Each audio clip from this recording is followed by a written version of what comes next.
गुरुदेव श्री आत्माराम जी महाराजा से एक श्रावक ने यह प्रश्न पूछा कि जिन और जिन शासन, इन दोनों शब्दों का क्या अर्थ है। गुरुदेव ने सरल भाषा में उत्तर दिया कि राग, द्वेष, क्रोध, मान, माया इत्यादि भाव शत्रुओं को जीतने वाले को जिन या जिनेश्वर कहते हैं। जिन शब्द का यह अर्थ है।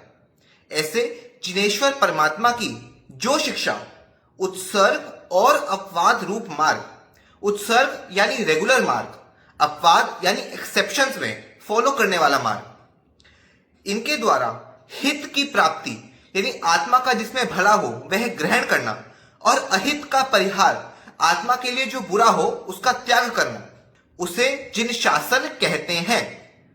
तात्पर्य यह है कि जिनेश्वर परमात्मा के कहने के अनुसार आचरण करना, यह जिन शासन शब्द का अर्थ है।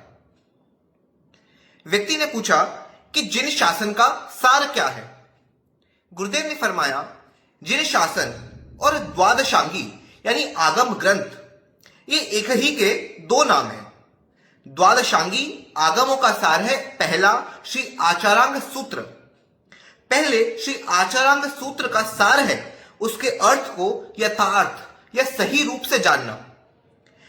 इसके अर्थ को सही रूप से जानने का सार है दूसरों को सही रूप से समझाना। और उपदेश का सार है चारित्र को अंगीकार या स्वीकार करना। चारित्र यानी क्या? वे कहते हैं जीव हिंसा, मृषावाद, चोरी, भोग विलास या मैथुन, परिग्रह, रात्रि भोजन, इन सभी के त्याग को चारित्र कहते हैं। या चरण सत्तरी और कर्ण सत्तरी को धारण करने को चारित्र कहते हैं। चारित्र का सार क्या है? चारित्र का सार है निर्वाण, यानी सभी कर्मों से जनित उपाधि रूप अग्नि से रहित हो जाना, शीतल हो जाना, उसे निर्वाण कहते हैं।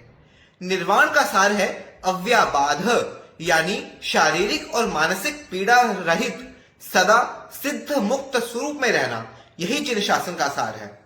यानी जिन शासन का अल्टीमेट सार है निर्वाण और सिद्धत्व की प्राप्ति होना। ये प्रश्नोत्तर उनकी लिखी हुई पुस्तक जैन धर्म विषयक प्रश्नोत्तर में प्राप्त होते हैं।